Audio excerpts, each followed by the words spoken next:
Namaste. Welcome to Indian Knowledge Systems Primer Course for Children. In this session, we will be looking at the Ayurvedic insights on food. Food, that is Ahara, is considered as the basis of sustenance of the body. In Ayurveda, anything which is ingested with the help of the tongue and is pushed down below the throat is considered as Ahara. Ahara is said to be of four kinds: Ashita, eatables; Pita, drinkables; Leda, lickables; Khaditha, chewable. Here are some examples of these four kinds of food. Ashita, eatable, can be mapped to the annam that is mentioned over here. Pita, drinkable, can be mapped to the chach or the buttermilk that is given here. Leda or lickable is the kheer that we usually have, and khaditha or chewable is paneer that we have. Let us now try to understand how we approach Ahara from the Ayurvedic perspective. Ahara is considered as foremost of the three pillars of life, Trayo Upastambha, the other two being Nidra and Brahmacharya. Ahara is considered as Mahabhaishajya, which means the supreme medicine. Siddha system of medicine resonates this as saying Unave Marundu, where the food you consume is the medicine in itself. We have already seen there are three doshas that operate in the body. All of these doshas are affected by the food that we eat. Hence, food sustains the physical and mental well-being of an individual. Eating with moderation and non-disagreeable food leads to a disaster-free, healthy life. Health definitely impacts one's success. Let's try to now classify the type of foods from the Ayurvedic perspective. Ayurveda identifies 12 groups of foods. They are namely Shukadhanya Varga, Trinadhanya Varga, Shamidhanya Varga, Kritanna Varga, Mamsa Varga, Shaka Varga, Phala Varga, Harita Varga, Jala Varga, Taila Varga, Ikshu Varga and Shira Varga. Let's try to understand one by one. Shukadhanya Varga are group of foods which are grains with spikes. Rice varieties especially come under this group. Trinadhanya Varga are grains that are produced by grass-like plants, which are wheat, barley, all the millets are Trinadhanya. Shamidhanya are legumes and pulses. Green gram, red gram, horse gram, these come under Shamidhanya. Kritanna are prepared foods such as soup, gruel, solid foods, buttermilk, fruits and vegetable juices. All of these are Kritanna. Mamsa Varga are meat and meat products. Various type of meats obtained from animals and birds come under this classification. Shaka Varga are green and leafy vegetables such as bitter gourd, spinach, garlic. Phala Varga are fruits. Fruits include grapes, banana, mango, amla and the likes. Harita Varga are green leafy vegetables which are palak and celery. Jala Varga are waters. Taila Varga include different oils. Examples are gingerly oil, mustard oil, coconut oil, etc. Ikshu Varga are sugarcane products, sugary-like products, which includes honey, sugarcane juice, and etc. Shira Varga are milk and milk products, cheese, curd, milk, etc. come under Shira Varga. Besides the 12 classification, the 12 groups, we also say that there are set of groups which are called as Varjya. Varjya are the foods that should definitely be rejected. Examples being food items that are infested. that have been stored for long, which have lost all its good qualities and properties. Those food items that have remained under water for so long.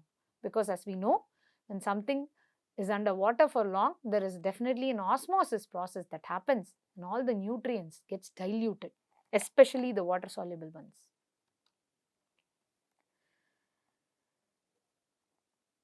Ayurveda definitely emphasizes the importance of proper knowledge on Ahara.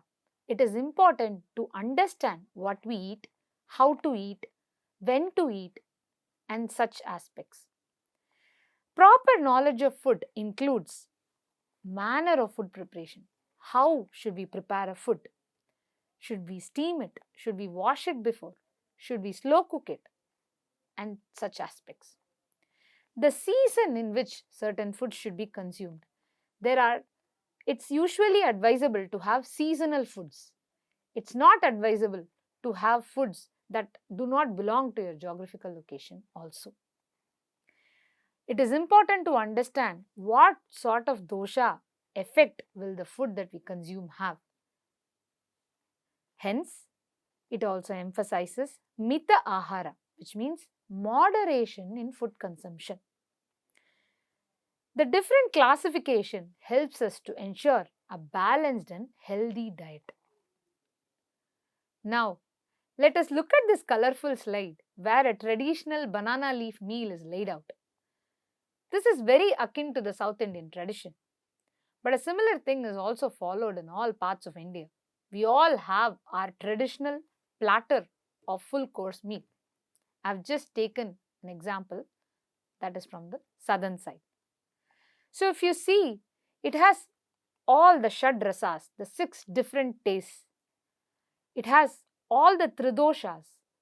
So a balanced meal in the Ayurvedic perspective is looked at something which is very, very satisfying. It doesn't leave you craving for anything more. So if you see, there is sweet, there is pungent, there is katu, there is anna, and there are spicy items and all of that. There is the sour buttermilk as well. And all the more, you also have a banana so that you finish it and the digestion is aided.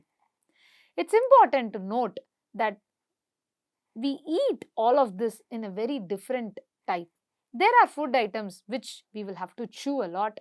There are food items which we will have to lick and eat, such as the kheer or the payasam here. You generally pour it on the leaf and you try to eat it with your hand and you lick your hands. That is still considered very, very important because it is the action and the taste that is very gratifying and hence we don't crave for anything extra. So, here are some simple guidelines of how to cook and consume food. Cooking method especially affects the food that we prepare and the impact that it will have on our body. It's especially important to have a balanced state of mind when we are trying to cook. Different methods of cooking include steaming, baking, cooking in a vessel over stove, cooking in a hearth, and cooking over charcoal. These are some advisable methods from the Ayurvedic perspective. Usually, moderate quantity of oil, not overheating the oil, all of these are advised. Food can also be classified on how we consume it. So, if you check with the previous slide, the banana leaf meal that we have mentioned over here, it had all the properties that we are going to see now. Bhakshya are the food that requires chewing. It had nuts. Do we have nuts? Yes, the payasam here has nuts. Bhojya foods, that which can be eaten without chewing. Soups and dal. We do have soup and dal. Lehya foods, that which are to be licked. Honey or paste-like foods. The payasam that we have is definitely a lehya type. Choshya food are to be sucked. Ripe mango and sugarcane. Peya foods are to be drunk, juices and teas. So if you see, hence this is a holistic meal, not just in taste, not just in minerals and nutrients, but also in the whole eating experience. Let us try to classify food a little bit more from a different perspective. Bhagavad Gita tries to classify food into three types: sattva, rajo, and tamo. We will try to understand each of these types using one verse from chapter 17 in Bhagavad Gita. Please try to chant it with me. Ayush sattva balarogya sukha priti vivardhanah rasya snigdha sthira hridya ahara satvika priyah. Here in this verse, we are trying to understand what a sattvika food looks like or tastes like. Sattvic people prefer foods that enhances their lifespan. It increases the strength, health, happiness and satisfaction. Sattvic foods are usually juicy, succulent, nourishing and fulfilling. If you consider fruits that we usually have during upavasa or vratas, they are considered very sattvic. If you also see their aspects, they are definitely juicy, succulent, nourishing and fulfilling. So a fruit-based diet during upavasas are to aid the sattvic qualities.